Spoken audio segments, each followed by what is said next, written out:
Good morning everyone and welcome back to another video in our custom LEGO Legend of Zelda custom set showcase, and we're in a post Age of Calamity world now as we enter our 5th week out of my 12 sets that I'm going to show you. And today on the list we have Z00011 with 581 pieces, Guardian Attack.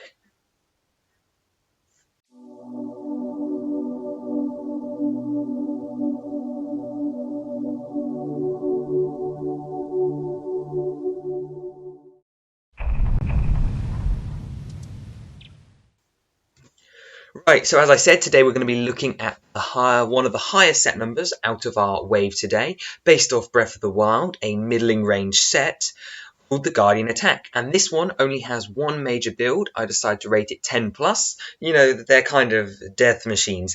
And it includes 2 minifigures, including the traditional Breath of the Wild Link and Tracy, the reporter or person that just kind of runs around Breath of the Wild. She's the writer of the rumour mill, which I think makes her an interesting inclusion for this set.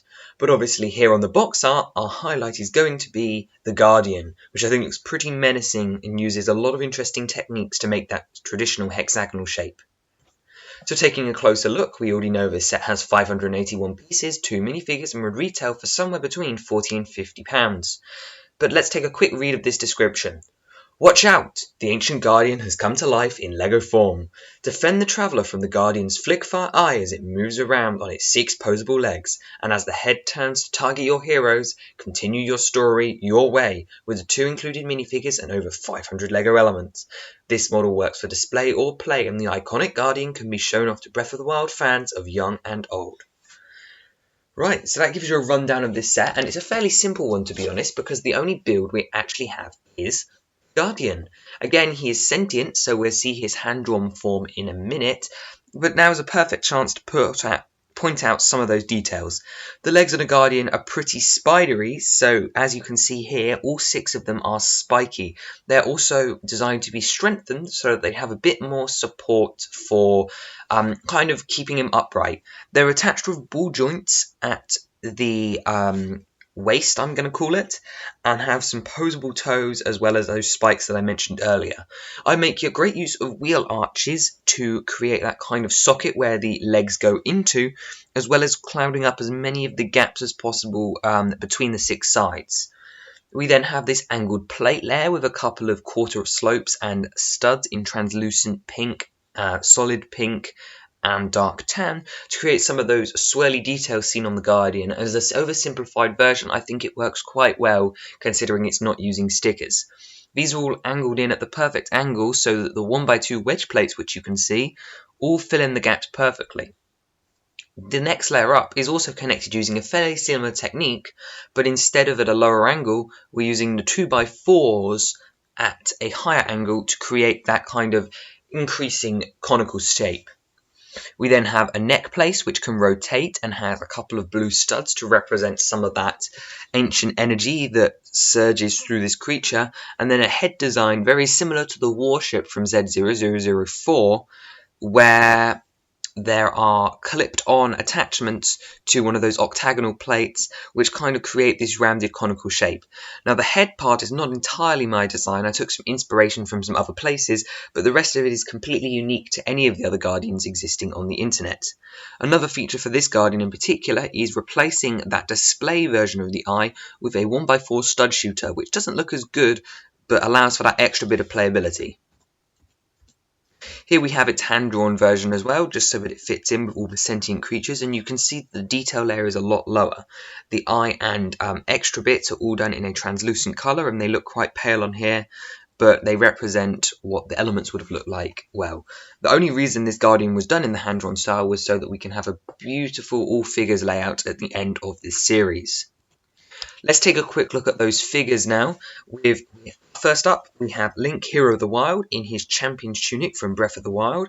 And the main thing I tried to achieve with him is to try and make him fit the Zelda that I drew for her main Breath of the Wild outfit. Should be on screen now for you. As you can see, based off his reference imagery, I actually gave this one pointy ears, unlike the Zelda, and tried to replicate the detail on his shirt and belts and dual molded right arm as best as I could and I think it came out pretty well. The hairpiece is obviously going to be exclusive to him, but I plan on using this link in quite a few sets, so I was fairly happy to make this for him. Considering it's the only exclusive piece to this set, as in a new mould, I don't think that would go too far against the set or the mould budget. You're also using another one of those swords which just has a different coloured handle, as I'm not sure about a Master Sword Specialist piece. I'm going to look into it for Wave 2. And secondly, we have Betsy, writer of Rumour Mill, which can be found in a lot of the Breath of the Wild stables. And basically, I'm just using her here as a named version of a traveller that's just kind of wandering around. And this is something we see quite a bit in different LEGO sets, where they put a named character in as just kind of a filler thing. So I wanted to draw her, so I chose her to fit in here. And you can see her with a reference using the Flitwick hair and the backpacker backpack piece to try and represent some of those details, as well as some nice leg printing and some dual moulded arms. You will also see that she's holding a 2x2 decorated tile with a rough outline of the Molduga, or even the Moldu King from the Champions Ballad DLC, kind of representing her doing some research on one of her rumours, as in the DLC she is found searching for the Moldu King.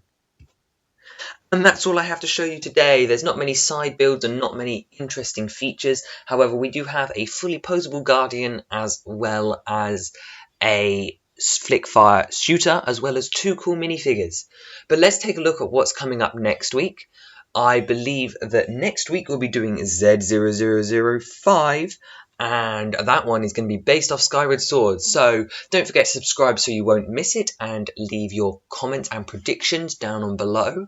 Let me know how you like the Guardian build and anything you'd like to see in Wave 2, as my design process is started. If anyone's interested in a live stream, maybe consider subscribing so that we can make that a reality. Until then,